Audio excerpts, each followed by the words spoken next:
Smile, for your heart is aching. Smile, even though it's breaking.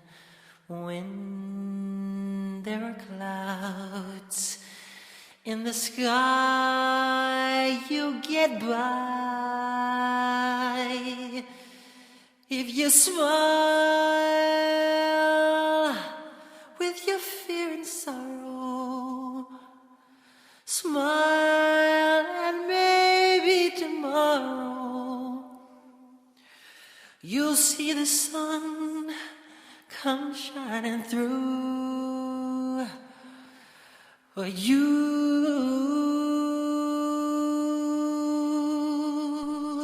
Epilogue. Smile.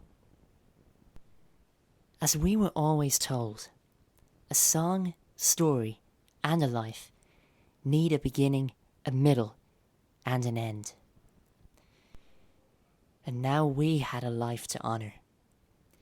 The life of a kid who started off, just like everyone else, with an impossible dream. But as Michael's death returned him to where he belonged, at number 1, I came to realize that Mr. Gordy hadn't always been right. Not every story has an end. Not Michael's, anyhow.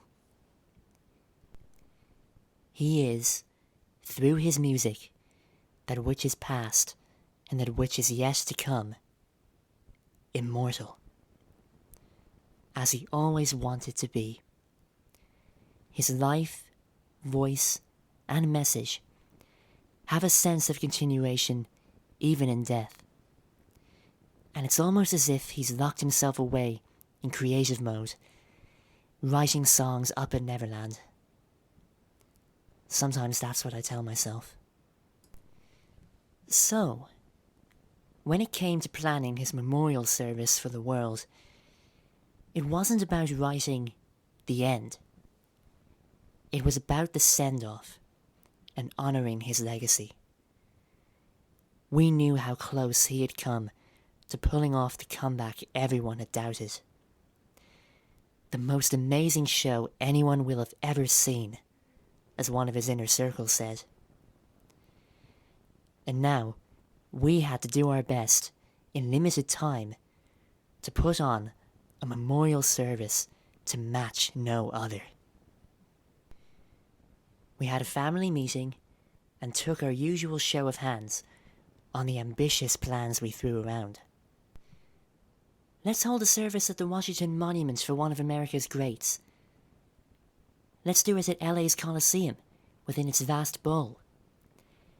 Let's hold a procession through the streets of LA. Let's drive his coffin from the city all the way to Neverland for one last trip home, so the fans can line the streets and highways and throw flowers, just like they did with Gandhi and Princess Diana.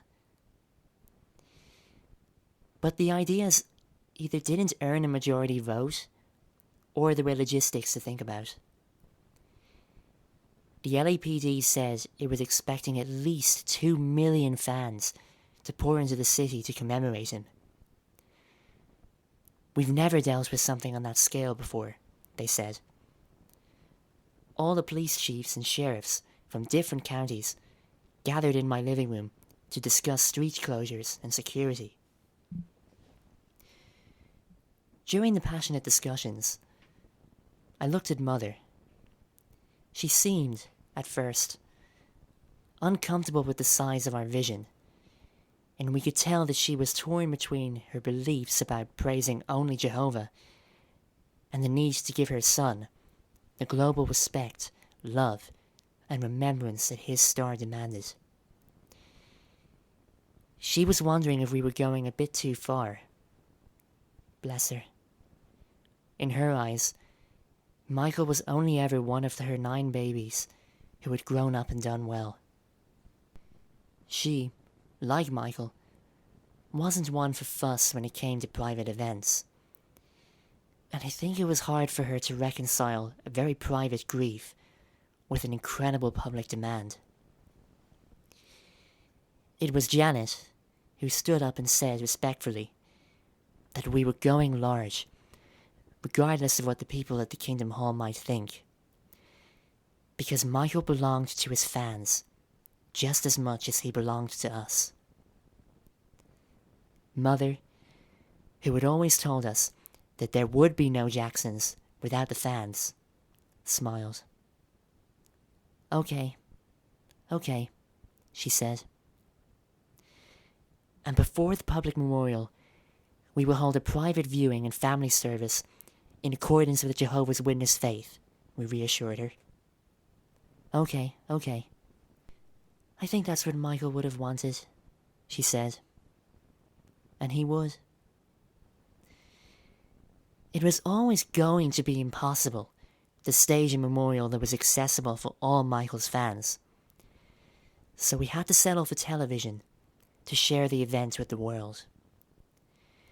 When AEG stepped forward and offered the Staples Center, before we knew what had gone down in rehearsals, it seemed the most practical option at short notice. And, as home to the Grammy Awards, this was a fitting venue. We spent many of the days beforehand at Havenhurst, sorting out the plans and timetables, and often gathered in Michael's old theatre, where we had first watched with him the video for Thriller. I guess it was the most confined room in the house. When we reached the consensus, many of us were exhausted by all the talking and planning.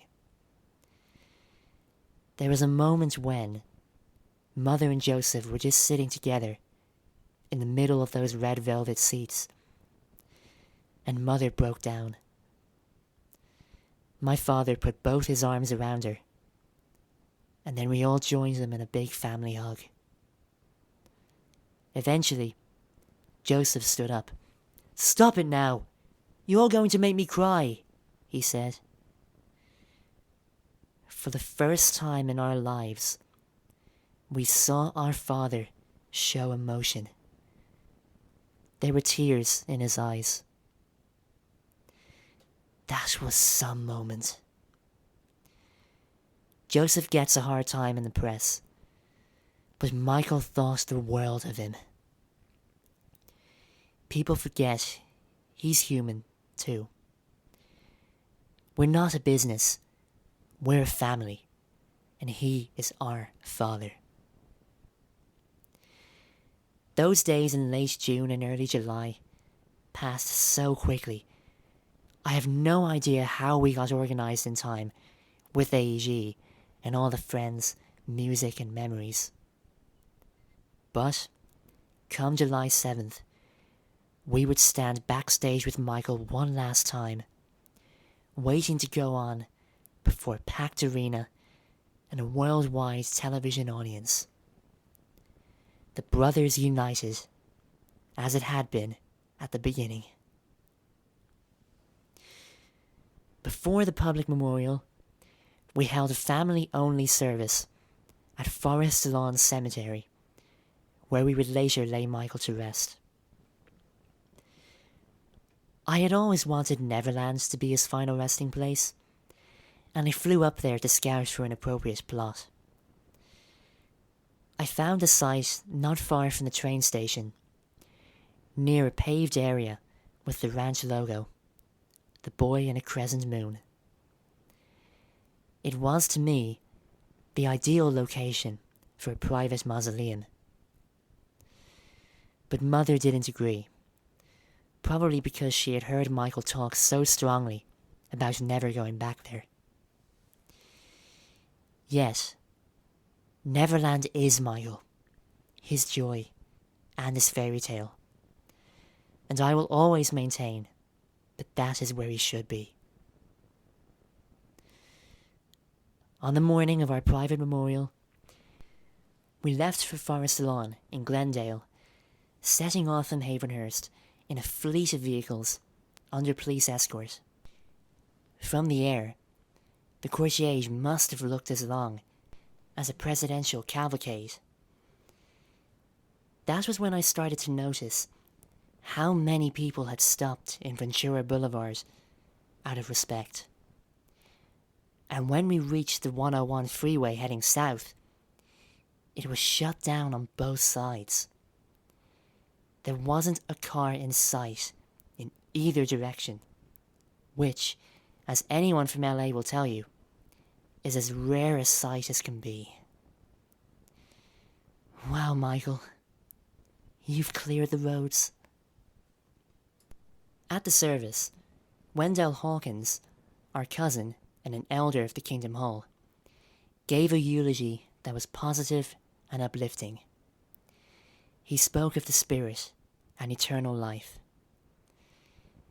We ended the service with a request from Paris. She wanted to hear her daddy sing Gone Too Soon. And when Michael's voice came from the speakers, I understood that he was still with us in spirit, and always would be.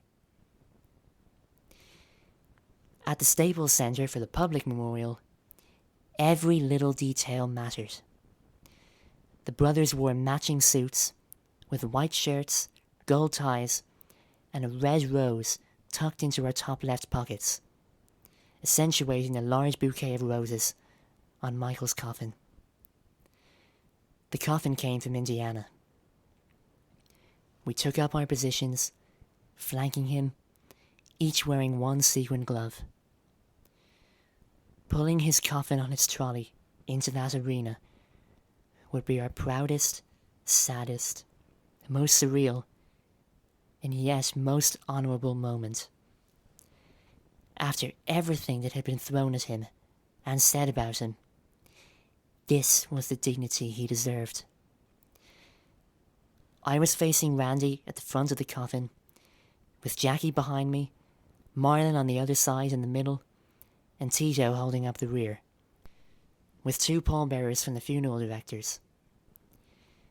We then heard our cue, the gospel choir, standing beneath the projected image of church windows, letting in shafts of sunlight, singing, "We are born to see the King." As we began to walk, I looked ahead and saw our mark, a pool of light where we would let the coffin rest on a raised platform surrounded by flowers. I kept my eyes on it, and, as we came into view, cheers and applause greeted our brother. Glinting flashbulbs popped across the floor, up in every tier, and from high up in the glassed-off suites. Mr. Gordy walked on stage to deliver the first eulogy and pay tribute to his consummate student from Motown University. As so many friends and artists spoke, I think we all felt that Michael's spirit filled that vast space. But as everyone remembers Billie Jean, Thriller, and his moonwalk, I smiled at the memory of the kid who had stuck a pencil through two Quaker Oats cartons and who sang Climb Every Mountain, bringing a school to its feet. Fame and fortune hadn't changed his soul. It had just changed how people treated him.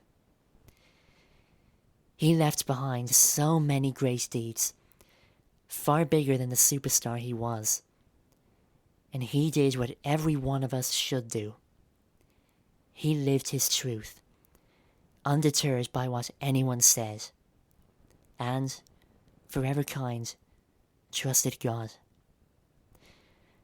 I heard Mother's voice from our childhood asking, "Is Michael okay?" "Yes, Mother. Michael is okay now. He's more okay now than he's ever been." Before the This Is It concerts began, Michael had planned to visit Vivi, Switzerland, to spend time with the family of Charlie Chaplin. He wanted to take Prince, Paris, and Blanket to show them everything about the legend who had inspired him. No one loves the song Chaplin wrote, Smile, better than Michael. The intention of our family was that none of us would perform at the memorial service. But Michael and I had visited Vivi at different times, and we had both raved about the experience of being at the Chaplin home. So I told Mother, I know it's been agreed about not performing, but I have to do this.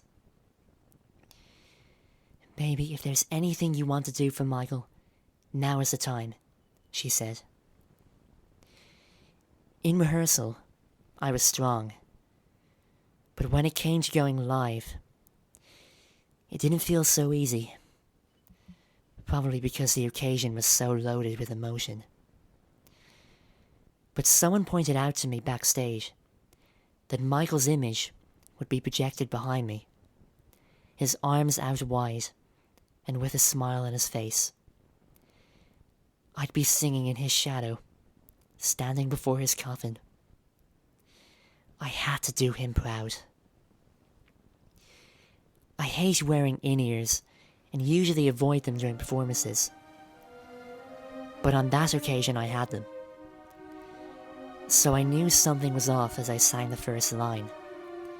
The music in my ears kept cutting out, like a cell phone with a bad signal. That was why I looked to my side for a split second and put a hand to my ear. I had no idea there was no music in the arena, just my voice. It was by accident that I started to sing a cappella. But then the band kicked in until the music tracking returned. I felt so emotional that I forgot part of the lyric. But we'd been told to keep going, of course. So I pulled myself together and finished the song. It was then, as the audience applauded, and I threw my rose onto Michael's coffin, that the reality hit me. This was the last time we'd share a stage. In our Jackson 5 days, he always said he was used to looking to his left and seeing me there. Now, when the brothers and I sing our music, or his, it is healing for us. It cannot fill the hole, but it keeps us close to him. If you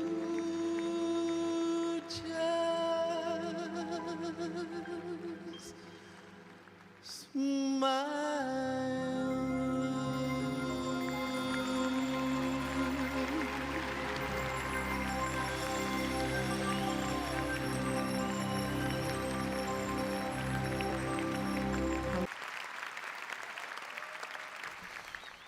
After the public duties and the private burial, Mother needed to feel close to Michael in her own way.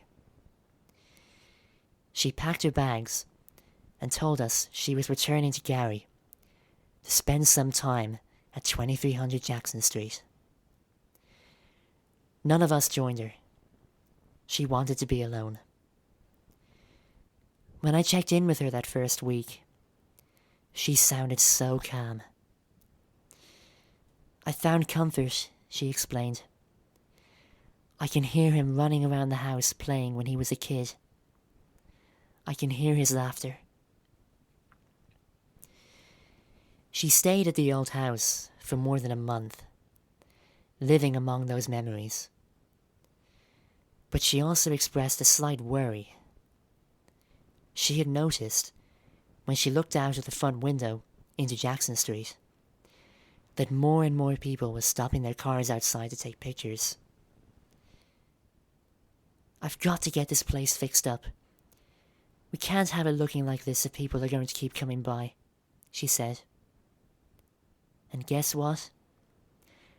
She ensured it was given a lick of paint and made to look pristine again. I heard Michael's laughter too, when she told me that. I also had to smile when she told me that the stack of bricks was still in the backyard after all those years. I asked her to bring one back as a souvenir for me. If it hadn't been for those damn bricks, we wouldn't have turned into the perfectionists we were, I told her.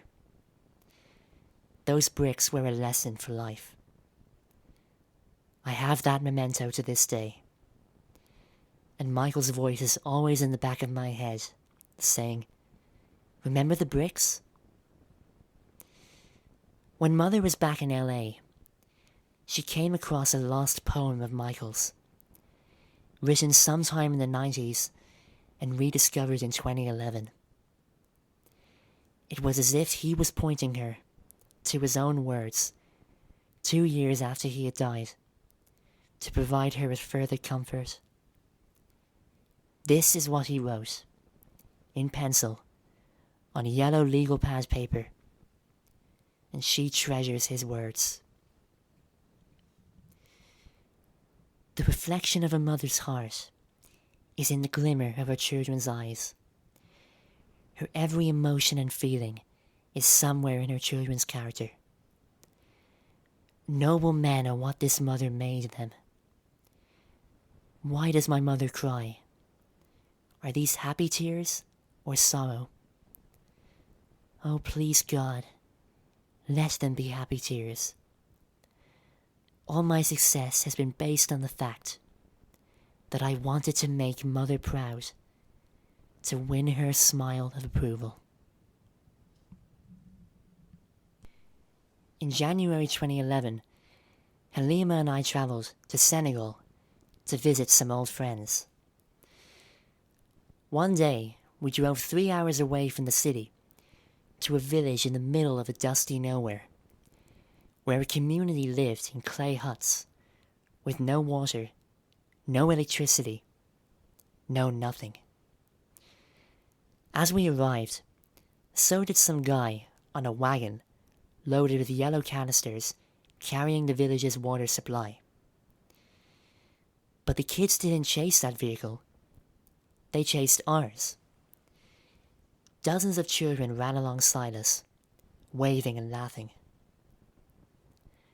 That day, I learned a lot. Those people were happy and joyful, without material possessions or expectations. Apparently they knew little about the outside world, but they had their community, each other, and family, and that was all that mattered. As far as they were concerned, I was just another black man, but one dressed in smart clothes and visiting from America. My name was Jermaine, and my wife was Halima. That was how we were introduced. We were led to a hut, where we met the village sage, a 97-year-old man with skin whitened like leather, and only patches of white hair left in his head. His name was Relief, and he moved real slow, but he was the head of the village, and what he said went. We stepped into his tiny place. It had a concrete floor and one raised mattress on a wooden frame, with 4 poles in the corners and a mosquito net. The flies were coming in and out. Yet that man and his 2 elderly friends were sitting down, untroubled. He took my hand and invited me to sit. He read my palm and told me I was going to have a long life, then said a prayer as he traced every line in my hand. He reached under his bed, took out a pan, mixed the contents of 4 plastic bottles with some oil and sand, then started to rub it into my face and hair. Now, nobody touches my hair. Nobody. But this man was allowed to, because I felt nothing negative from him as he mumbled and closed his eyes. "What is he saying?" I asked Kareem, our friend who had taken us there. "He's blessing you and wishing you a good and safe onward journey," I was told. Halima, out of random curiosity, then said, "Ask Relief if he's ever heard of Barack Obama." It drew a blank expression, and our host was unmoved. "Ask him if he's ever heard of Michael Jackson," she said. Kareem relayed the question in their native tongue, and the man started nodding and talking. Yes, he knows Michael Jackson. Wait, I said. He's heard of my brother? Out here? The sage took his hands off my head, placed them together as in prayer, and said 2 words of English. Michael Jackson. The 2 men either side of him were nodding, and one asked Kareem a question. Yes, he replied. This is Michael Jackson's brother. At that, a teenage boy who had been standing in the doorway rushed off. A few minutes later, I heard a gaggle of children, getting giddy, jumping up and down. When I walked outside, there must have been 50 of them, and more were coming out from behind the huts to swarm around me. They started to shout my brother's name. Michael Jackson! Michael Jackson! Michael Jackson! How was it possible that they knew of him in a place so detached from the modern world, without television? Kareem explained.